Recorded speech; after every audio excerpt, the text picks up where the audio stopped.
राम राम मित्रों, आज से मैं ज्योतिष की एक नई सीरीज स्टार्ट करने जा रही हूँ। मेरा उद्देश्य है कि मैं उन लोगों के साथ अपना ज्ञान साझा कर सकूं जो लोग ज्योतिष सीखना चाहते हैं, ज्योतिष में रुचि रखते हैं।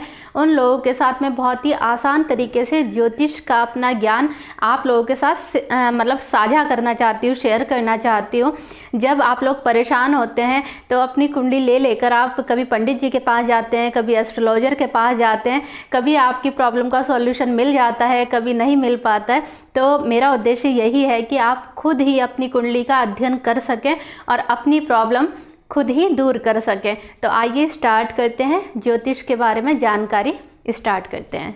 देखिए, ये इस तरह की एक कुंडली होती है जिसे देखकर आप लोग घबरा जाते हैं और आप लोग समझ नहीं पाते हैं। इसमें बैठे ग्रह आपको समझ नहीं आते हैं कैसा फल देंगे, और आप उन्हें ही समझने के लिए, उनका ही सॉल्यूशन पाने के लिए आप पंडित जी के पास या एस्ट्रोलॉजर के पास जाते हैं। तो देखिए, ये जहाँ 1 नंबर लिखा है, ये 1 नंबर लिखा है, ये 2 नंबर लिखा है, ये 3 नंबर लिखा है, 4 नंबर लिखा है, ये 5 नंबर लिखा है, ये 6 नंबर लिखा है, ये 7 नंबर लिखा है, ये 8 नंबर लिखा है, ये 9 नंबर लिखा है, ये 10 नंबर लिखा है, ये 11 नंबर लिखा है और ये 12 नंबर लिखा है। ये कुंडली के 12 भाव होते हैं। ये कुंडली का पहला घर होता है, प्रथम हाउस जिसे बोलते हैं, फर्स्ट हाउस, प्रथम भाव। ये हमारे लुक्स के बारे में बताता है, हमारी हेल्थ के बारे में बताता है, हमारे कलर कॉम्प्लेक्शन के बारे में बताता है, हमारी बॉडी स्ट्रक्चर के बारे में बताता है। हम कितने हेल्दी रहेंगे वो भी हमें इस लग्न से ही पता चलता है। इसे ही लग्न बोला जाता है, यही कुंडली का पहला घर भी माना जाता है। फिर हम बात करते हैं कुंडली के दूसरे भाव की। दूसरा घर है ये कुंडली का। ये हमारे धन को बताता है, हमारे पास कितना धन होगा। दशा अंतरदशा के अकॉर्डिंग हमारा बैंक बैलेंस भी कभी कम कभी ज़्यादा होता रहता है। इसी प्रकार से ये वाणी का भी घर है। जैसे कभी दशा अंतरदशा में इस घर में अगर मेलेफिक प्लैनेट अगर दृष्टि डालते हैं या मेलेफिक प्लैनेट यहाँ पर बैठे होते हैं तो हमारी वाणी भी थोड़ी सी उग्र हो जाती है, गुस्से वाली हो जाती है। ऐसा नहीं है कि गुस्सा आता ही है, लेकिन हमारी वाणी ही ऐसी हो जाती है कि हम जो बात करते हैं वो बहुत ही उग्रता के साथ करते हैं और सामने वाले को हमारी बात पसंद नहीं आती है। और जब हमें पता होगा कि हमारी कुंडली में ऐसी स्थिति चल रही है तो उसका उपाय भी हम बहुत जल्दी ही बहुत आसानी से कर सकते हैं। आगे हम बात करते हैं, ये हाउस हमारे कुटुंब का भी है, हमारी फैमिली के बारे में भी बताता है। फिर इसी तरह से ये कुंडली का तीसरा भाव है, थर्ड हाउस जिसे बोला जाता है। ये हमारे ऑनलाइन एक्टिविटीज़ के बारे में बताता है, ये हमारे सिबलिंग के बारे में बताता है, हमारे छोटे भाई बहनों के साथ हमारे रिलेशन कैसे रहेंगे, या हमारे छोटे भाई बहनों के साथ कुछ दुर्घटना वगैरह तो नहीं होने वाली है, उसका भी पता हमें इस थर्ड हाउस से ही लगता है। ये हमारे पड़ोसियों का भी हाउस माना जाता है। पड़ोसियों के बारे में भी अगर हमें कोई जानकारी चाहिए तो हम इस थर्ड हाउस से निकाल सकते हैं। ये हमारे एफर्ट के बारे में बताता है कि जब कोई मुसीबत अगर हमारे सामने आएगी तो हम उसका डट कर सामना करेंगे या नहीं कर पाएंगे, उसका पता भी हमें थर्ड हाउस से ही लगता है। फिर हम बात करते हैं कुंडली का चौथा घर, ये फोर्थ हाउस कहलाता है। ये हमारे मन की शांति के बारे में बताता है, ये हमारी माता के बारे में भी बताता है, हमारी माता का स्वास्थ्य कैसा रहेगा या हमारी माता के साथ हमारे रिलेशन कैसे रहेंगे, वो भी हमें फोर्थ हाउस से ही पता चलता है। अगर यहाँ पर बहुत सारे मेलेफिक प्लैनेट जैसे शनि, मंगल, राहु वगैरह यहाँ पर बैठे होते हैं तो ये स्थिति अच्छी नहीं मानी जाती है। फिर हमें हमारे ही घर में शांति नहीं मिल पाती है, उसके लिए हमें घर से दूर जाना पड़ता है कहीं। फिर बात करते हैं ये फिफ्थ हाउस की। ये कुंडली का पंचम घर होता है। ये हमारे बच्चों के बारे में हमें बताता है, ये लव लाइफ के बारे में बताता है, लव रोमांस का घर माना जाता है। ये हमारी एजुकेशन का भी घर माना जाता है। फिर बात करते हैं हम इस छठे हाउस की। ये छठा हाउस हमारी बीमारी के बारे में बताता है। ये छठा हाउस अच्छा नहीं माना जाता है क्योंकि ये रोग, दुर्घटना और हमारे शत्रु के बारे में भी बताता है। यहाँ से हम देखते हैं कि हमें अगर लोन चाहिए तो हम इस छठे हाउस पर किन ग्रहों का उस टाइम पर इफ़ेक्ट आ रहा है, किन की दृष्टि यहाँ पर पड़ रही है, हमें लोन लेना चाहिए या नहीं लेना चाहिए, वो भी हमें इस छठे घर से ही पता चलता है। या हमें कोई गंभीर बीमारी तो नहीं होने वाली है, उसका पता भी हमें इस छठे हाउस से ही चलता है। फिर हम बात करते हैं 7th हाउस की। ये कुंडली का 7th हाउस है, जिसे सप्तम घर भी कहा जाता है। ये हमारे लाइफ पार्टनर का घर होता है। ये हमारी एक शादीशुदा ज़िंदगी के बारे में पता चलता है इस हाउस से, हमारे दाम्पत्य जीवन के बारे में पता चलता है, या हमारे स्पाउस के बारे में अगर हमें कोई जानकारी चाहिए वो भी हमें इसी हाउस से पता चलता है। और इससे हमें हमारे पार्टनरशिप के बारे में पता चलता है। हमारी पार्टनरशिप किसी भी तरह की पार्टनरशिप हो सकती है। हम कोई व्यापार कर रहे हैं, बिजनेस कर रहे हैं, उसमें हमारी पार्टनरशिप कैसी होनी चाहिए, कैसी नहीं होनी चाहिए, वो भी हमें इसी हाउस से, इसी भाव से पता चलता है। फिर हम बात करते हैं अष्टम भाव की। ये कुंडली का अष्टम भाव है, जिसे 8th हाउस भी बोला जाता है। ये हाउस अच्छा हाउस नहीं माना जाता है। जिस प्रकार से ये छठा घर अच्छा नहीं माना जाता है, उसी प्रकार से ये 8वां घर भी अच्छा नहीं माना जाता है, क्योंकि ये घर अचानक से प्रॉब्लम देता है। एकदम सडन एक्सीडेंट करवा देगा, चोट लग जाएगी, कोई दुर्घटना अचानक से हो जाएगी। ये इन लॉस का भी घर माना जाता है। ये अनअर्न मनी का भी घर माना जाता है। वो इनकम, वो अर्निंग जो आपने खुद ना कमाई हो, उसका भी ये घर माना जाता है। ये गुप्त विद्याओं के लिए भी ये घर अच्छा माना जाता है।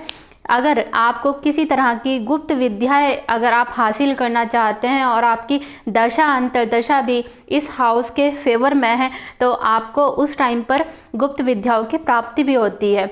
इसी प्रकार से ये घर है 9वां घर, नवम घर जिसे बोला जाता है 9th हाउस।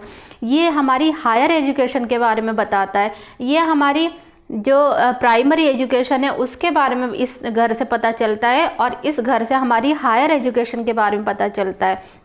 इसी तरह से ये हमारे धर्म के बारे में भी ये घर बताता है। ये हमारे फादर के बारे में भी इस घर से पता चलता है। हम कितने आध्यात्मिक होंगे या हम कितना धार्मिक होंगे, उसका पता भी हमें इसी हाउस से लगता है। या हमारे गुरु के साथ, हमारे टीचर के साथ हमारे रिलेशन कैसे रहेंगे, उसका पता भी हमें इस 9th हाउस से लगता है। ये हायर जर्नी का भी, मतलब कहीं दूर लंबी यात्राओं का भी ये घर माना जाता है। इसी प्रकार से ये कुंडली का 10वां घर है, दशम घर इसे बोला जाता है। दशम भाव 10th हाउस भी इसे बोला जाता है। यह हमारे कर्मों का घर माना जाता है, हमारे प्रोफेशन का घर माना जाता है। इस घर से हमें पता चलता है कि हमें ज़िंदगी में, अपने जीवन में क्या काम करना चाहिए, हमें कौन सा प्रोफेशन अपनाना चाहिए। इस घर में जो प्लैनेट होता है उसके अकॉर्डिंग हमें हमारे प्रोफेशन का पता चलता है, या इस घर पर जो प्लैनेट दृष्टि डाल रहे होते हैं उन प्लैनेट के अकॉर्डिंग हमें अपना प्रोफेशन डिसाइड करना चाहिए, तभी हमें अपने प्रोफेशन में सफलता मिलती है। इसी प्रकार से देखिए, ये कुंडली का 11वां घर है, इसे 11th हाउस बोला जाता है। ये हमारे फुलफिलमेंट ऑफ डिजायर्स का घर है, हमारी इच्छा पूर्ति का घर है। इस इच्छा पूर्ति, अगर हमें अपनी कोई इच्छा पूर्ति करनी है तो हमें इस हाउस की, इस घर की, इस भाव की मदद लेनी पड़ती है। अगर हमें किसी भी तरह की कोई इच्छा है तो हमें इसी हाउस से पता चलेगा कि हम ऐसा क्या काम करें कि हमें हमारी इच्छा पूर्ति हो सके। लेकिन ये देखिए, छठे से छठा घर भी है, 1 2 3 4 5 6, ये छठे से छठा होने की वजह से, क्योंकि ये अभी आपको मैंने बताया था बीमारियों का घर है, लेकिन छठे से छठा होने की वजह से ये 11वां घर जो है ये भी छोटी मोटी बीमारियां भी ये घर देता है। ये तो बड़ी बीमारी दे क्या काम करता है ये वाला जो घर है, लेकिन ये छोटी मोटी बीमारी देने का काम करता है। जैसे छोटी मोटी सर्दी वगैरह हो गई, जुकाम हो गया, थोड़ी बहुत प्रॉब्लम, मतलब ये घर भी थोड़ी बहुत हेल्थ इशू देता है, क्योंकि ये छठे से छठा माना जाता है। फिर हम बात करते हैं, ये हमारे गेन का भी है, ये 11th हाउस जो है ये हमारे गेन का भी है। हमें लाभ कितना होगा ये भी हमें इस हाउस से ही पता चलता है। हमें कितनी प्राप्तियां होंगी इसी घर से हमें पता चलता है। अब हम बात करते हैं इस 12th हाउस की। ये कुंडली का 12वां घर, द्वादश भाव माना जाता है। ये कुंडली का अच्छा घर माना भी जा सकता है, नहीं भी माना जा सकता है, क्योंकि देखिए ये हॉस्पिटलाइज करवा देता है, ये हॉस्पिटल के खर्चे भी करवाता है, ये जो है बहुत लॉसेस भी हमें देता है। लेकिन ये इन्वेस्टमेंट अगर हम इस घर से हम करते हैं इन्वेस्टमेंट, तो ये घर हमें इतनी परेशानी नहीं देता है। जब भी कुंडली में ये 12वां घर एक्टिवेट हो रहा हो उस टाइम पर ये आपको लॉसेस भी देगा, ये हॉस्पिटल के खर्चे भी करवाएगा, ये नुकसान भी करवाएगा, ये बेवजह के फिजूल खर्चे भी करवाएगा। लेकिन अगर उस टाइम पर आप यहाँ इस घर से जो भी यहाँ राशि है, जो प्लैनेट है, उससे जुड़ा हुआ अगर आप इन्वेस्टमेंट करते हैं उसके ही अकॉर्डिंग, तो ये घर आपको इतना नुकसान नहीं देगा। यही चीज़ें हैं जो हमें कुंडली के अध्ययन से समझ में आती है। उम्मीद करती हूँ आपको ये समझ में आया होगा। अब छोटी सी बात आप देखिए, अगर आपको तो जिस तरह से आपने इस कुंडली को समझा, आपने समझा ये फर्स्ट हाउस है, सेकंड हाउस है, थर्ड हाउस है, फोर्थ हाउस है, फिफ्थ हाउस है, ये सिक्स्थ हाउस है, ये सेवन्थ हाउस है, ये एट हाउस है, ये नाइन्थ हाउस है, ये 10th हाउस है, ये 11th हाउस है, ये 12th हाउस है। तो आपने इन चीज़ों को समझा। अब बात कर लेते हैं, जैसे यहाँ पर 1 नंबर लिखा है तो ये मेष लग्न की कुंडली बनती है, क्योंकि यहाँ पर 1 नंबर लिखा है।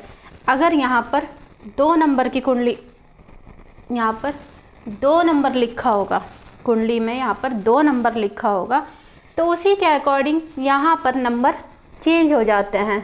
जैसे यहाँ पर 3 नंबर हो जाएगा, यहाँ पर 4 नंबर हो जाएगा, यहाँ पर 5 नंबर हो जाएगा, यहाँ पर 6 नंबर हो जाएगा, यहाँ पर 7 नंबर हो जाएगा, यहाँ पर 8 नंबर हो जाएगा, यहाँ पर 9 नंबर हो जाएगा, यहाँ पर 10 नंबर हो जाएगा, यहाँ पर 11 नंबर हो जाएगा, यहाँ पर 12 नंबर हो जाएगा, और यहाँ पर फिर से 1 नंबर आ जाएगा, और ये 2 नंबर हो जाएगा। तो ये देखिए वो बनी थी मेष लग्न की कुंडली, क्योंकि वहाँ पर लग्न में, ये पहले घर में जिसे लग्न बोला जाता है, लग्न में 1 नंबर लिखा था, तो वो बन गया मेष लग्न का चार्ट। जैसे आपने सुना होगा कि YouTube पर मेष लग्न वालों का राशिफल, वृष लग्न का राशिफल, या मिथुन लग्न का राशिफल, या तुला लग्न का राशिफल, तो वो इसी के अकॉर्डिंग होता है। जो भी यहाँ लग्न में जो नंबर लिखा होता है उसी के अकॉर्डिंग वो साप्ताहिक राशिफल या मंथली राशिफल भी बताया जाता है। अगर यहाँ पर 3 नंबर लिखा हो, इसी तरह से यहाँ पर अगर 3 नंबर लिखा हो, तो उसी के द्वारा यहाँ पर नंबर चेंज हो जाएगा। यहाँ पर 3 के बाद 4 आ जाएगा, यहाँ पर 4 के बाद 5 आ जाएगा, यहाँ पर इसी तरह से 6 नंबर आ जाएगा, यहाँ पर 7 नंबर आ जाएगा। मतलब सीक्वेंस में ही ये नंबर चलते हैं। 7 आ गया तो यहाँ पर 8 आ जाएगा। इसी प्रकार से यहाँ पर 9 नंबर आ जाएगा, यहाँ पर 10 नंबर आ जाएगा, यहाँ पर 11 नंबर आ जाएगा, यहाँ पर 12 नंबर आ जाएगा, यहाँ पर फिर से 1 आ जाएगा, यहाँ पर 2 आ जाएगा, वही स्टार्ट हो जाएगा, फिर यहाँ पर 3 नंबर आ जाएगा। अब यहाँ पर देखिए आप लग्न में कौन सा नंबर लिखा है, 3 नंबर। 3 नंबर होने की वजह से ये बन गया मिथुन लगन का चार्ट, ये मिथुन लगन की कुंडली बन गई है।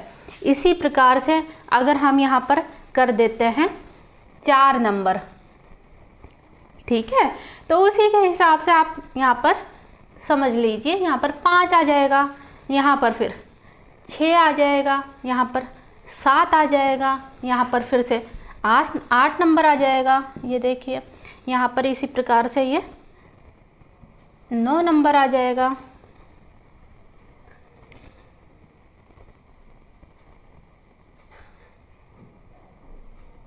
यहाँ पर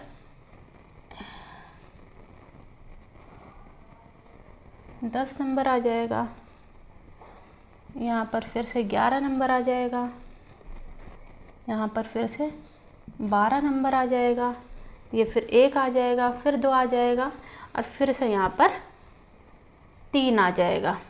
तो देखिए वो बनी थी आपकी मिथुन लग्न की कुंडली और ये बन गई है क्योंकि यहाँ पर लग्न में आ गया है 4 नंबर, तो ये बन गई है आपकी कर्क लग्न की कुंडली। सिर्फ इतना ही फ़र्क है जो आप लोग नहीं समझ पाते हैं और आप परेशान हो जाते हैं। ये छोटी छोटी सी बातें हैं जो मैं आपके साथ साझा करूँगी बहुत ही आसान तरीके से। अब देखिए यहाँ पे 4 नंबर लिखा था तो ये बन गई कर्क लग्न की कुंडली।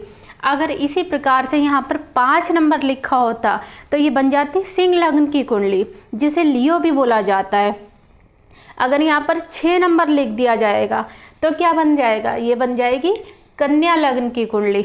यहाँ पर 6 आएगा, 7, 8, 9, 10, 11, 12, 1, 2, 3, 4, 5, ठीक है।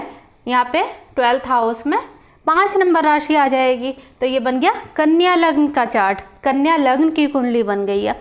इसी प्रकार से यहाँ पर लग्न में अगर 7 नंबर लिखा है, ठीक है, अगर यहाँ पर लग्न में 7 नंबर लिखा है तो ये बन जाएगी तुला लग्न की कुंडली, ठीक है। अगर आप यहाँ पर देखें कि आपको 8 नंबर लिखा दिखाई दे लग्न में,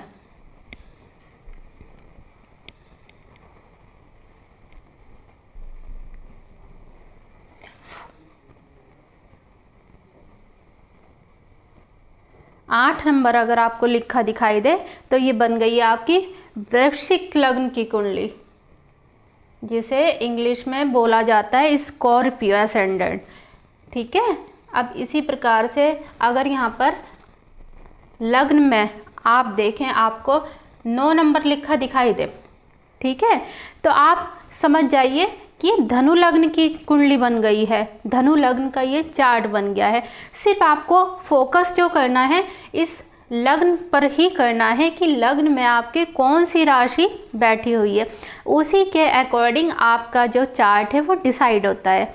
तो सबसे पहले तो आपको यही सीखना ज़रूरी है। अब जैसे यहाँ पर आ जाए 10 नंबर, तो 10 नंबर जो होता है ये मकर लगन का चार्ट माना जाता है, ये मकर लगन की कुंडली है।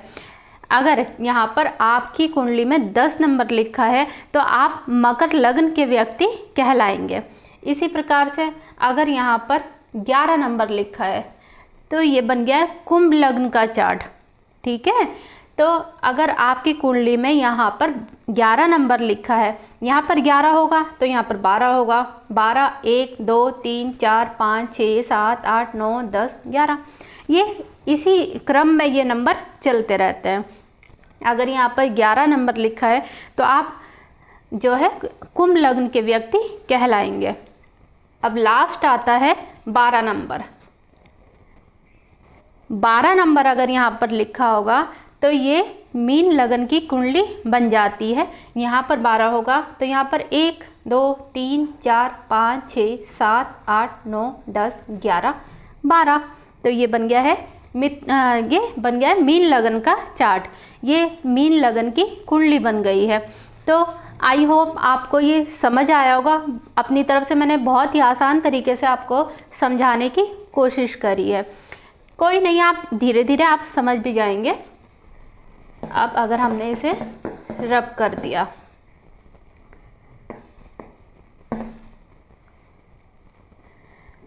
अब देखिए इसके बाद हम बात कर लेते हैं हमारे कितने प्लैनेट होते हैं। हमारे 9 ग्रह होते हैं, 9 ग्रहों पर ये एस्ट्रोलॉजी हमारी आधारित है। आपको इन 9 ग्रहों के बारे में पता होना बहुत ज़रूरी है। सर्वप्रथम हम बात करते हैं सूर्य ग्रह की, जिसे सन भी बोला जाता है। फिर जो सूर्य होते हैं ये हमारी आत्मा के कारक हैं, ये हमारे फादर को भी डिनोट करते हैं। इससे हमारे सरकारी कामों के बारे में भी हमें पता चलता है और ये राजा का इन्हें दर्जा दिया गया है। इससे हमारी आत्मा जुड़ी होती है। फिर हम बात करते हैं चंद्रमा ग्रह के बारे में। ये हमारी माता को डिनोट करते हैं, ये हमारी मन की स्थिति बताते हैं।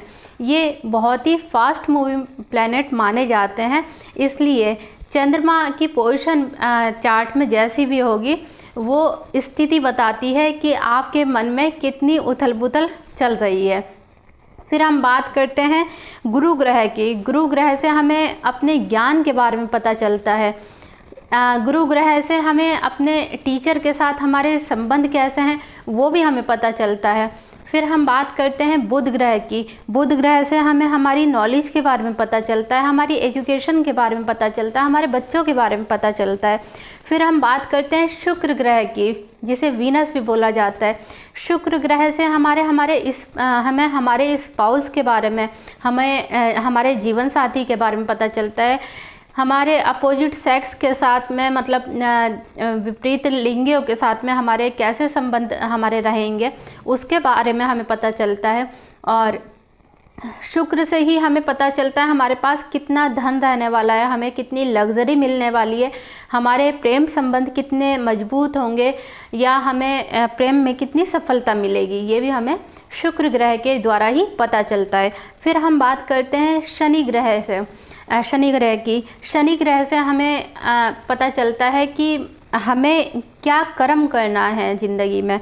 शनि ग्रह से बहुत सारे लोग डरे हुए रहते हैं कि शनि की दशा अंतर्दशा आती है तो बहुत परेशानी होती है। तो देखिए, ऐसी बात नहीं है। शनि ग्रह जो है ये न्यायाधीश हैं, ये न्याय के अकॉर्डिंग ही फल देते हैं, वो ही फल देते हैं जो हमने कर्म किए होते हैं। अगर हमने अपने जीवन में अच्छे कर्म करे हैं तो शनि देव भी हमें अच्छे ही कर्म के द्वारा हमें फल देते हैं, और अगर हमारे से कोई गलती हुई है तो शनि देव हमें उस बात का पनिशमेंट भी देते हैं। तो ऐसा कुछ नहीं है कि आप बेवजह में डरें। शनि देव बहुत ही अच्छे प्लैनेट हैं, और ऐसा भी नहीं है कि शनि की 7.5 में सबके साथ प्रॉब्लम होती है। देखिए, जैसे कर्म होंगे उसी हिसाब से शनि देव फल भी देंगे। फिर हम बात करते हैं राहु ग्रह की। राहु ग्रह जो है रातों रात ये मतलब आपने सुना भी होगा, अर्श से फर्श तक का जो सफ़र है ये राहु ग्रह ही मतलब दिखाते हैं कि एक ही रात में ये राजा से रंग से राजा बनाने का कार्य करते हैं। तो राहु ग्रह से स्थिति जो देखी जाती है, ये स्थिति देखी जाती है कि आप जीवन में कितनी जल्दी ही कितनी ऊंचाई को पकड़ पाएंगे, या मतलब लाइफ में कभी कोई ऐसा फेज़ तो नहीं आएगा कि मतलब आप बहुत ज़्यादा परेशान होने वाले हैं। तो ये भी राहु ग्रह से पता चलता है। इसी के साथ ही राहु ग्रह ससुराल का भी कारक माना जाता है, राहु ग्रह नशे का कारक भी माना जाता है। ये वो काम करवाता है राहु ग्रह जो कभी कोई नहीं सोच पाता है, कुछ अलग हट के काम करवाता है। कई बार आपने जो देखा होगा इंटरकास्ट मैरिज होती है, वो भी राहु ग्रह के कारण ही होती है। इसी प्रकार से केतु ग्रह की बात कर लेते हैं। तो केतु ग्रह जो है, केतु ग्रह हमारे ननिहाल को रिप्रेजेंट करते हैं। केतु ग्रह से जो देवता माने जाते हैं वो गणेश भगवान को माना जाता है, और केतु ग्रह कुत्ते के रूप में भी हमें दिखाई देते हैं। हमें जो उपाय करने होते हैं केतु ग्रह के, वो हमें स्ट्रीट डॉगी के द्वारा ही हमें करने होते हैं। केतु ग्रह भी बहुत अच्छे प्लैनेट हैं, तो ऐसा कुछ नहीं है कि आप नाम से कि राहु केतु हैं और बहुत घबरा जाएं, ऐसा कुछ नहीं है। सारे प्लैनेट बहुत अच्छे हैं, बस उनकी स्थितियां हमें बताती हैं कि वो हमें कैसे रिजल्ट देने वाले हैं। उसी के अकॉर्डिंग अगर हमें लग रहा है कि वो हमें परेशान करने वाले हैं तो हमें उसी के अकॉर्डिंग रेमेडी कर लेनी चाहिए, उसी के अकॉर्डिंग हमें उपाय कर लेने चाहिए, तो हमें लाभ भी मिल जाता है बहुत जल्दी। तो आगे देखते हैं। देखिए, सबकी अपनी दृष्टि होती है, सारे प्लैनेट्स की अपनी दृष्टि होती है। आपने देखा होगा कि आपकी कुंडली में जहाँ भी गुरु ग्रह लिखा होता है, या मतलब कोई भी प्लैनेट आपकी कुंडली में जैसे लिखे होते हैं, तो आप देखेंगे कि पंडित जी कहते हैं कि इनकी दृष्टि तो यहाँ जा रही है, इनकी दृष्टि यहाँ जा रही है, इनकी दृष्टि यहाँ जा रही है, तो ये हो जाएगा, वो हो जाएगा। तो वही दृष्टियाँ आपको पता होनी चाहिए। जैसे गुरु ग्रह की जो दृष्टि होती है वो होती है 5, 7, 9, ठीक है। इसी प्रकार से राहु ग्रह की जो दृष्टि होती है वो भी होती है 5, 7, 9, ठीक है। इसी द्वारा केतु ग्रह की जो दृष्टि होती है वो भी होती है 5, 7, 9। फिर बात कर लेते हैं मंगल ग्रह की। मंगल ग्रह की जो दृष्टि होती है 4, 7, 8। फिर बात करते हैं बुध ग्रह की। बुध ग्रह की, शुक्र ग्रह की और चंद्रमा ग्रह की। इन 3 प्लैनेट की जो दृष्टि होती है वो सिर्फ 7 नंबर होती है।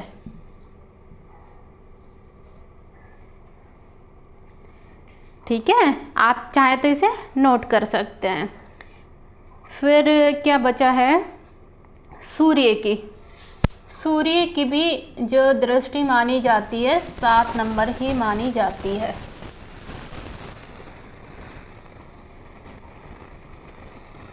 फिर बात करते हैं शनि ग्रह की।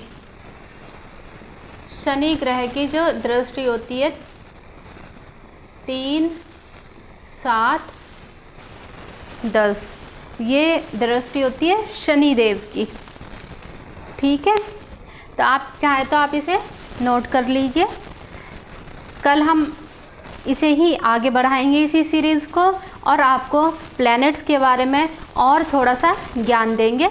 फिर आपको धीरे धीरे एस्ट्रोलॉजी में एक नया स्टेप, नया अध्ययन शुरू करवाया जाएगा। धन्यवाद। अगर आपको मेरी वीडियो पसंद आई हो तो लाइक कीजिएगा, शेयर कीजिएगा, सब्सक्राइब कीजिएगा। धन्यवाद।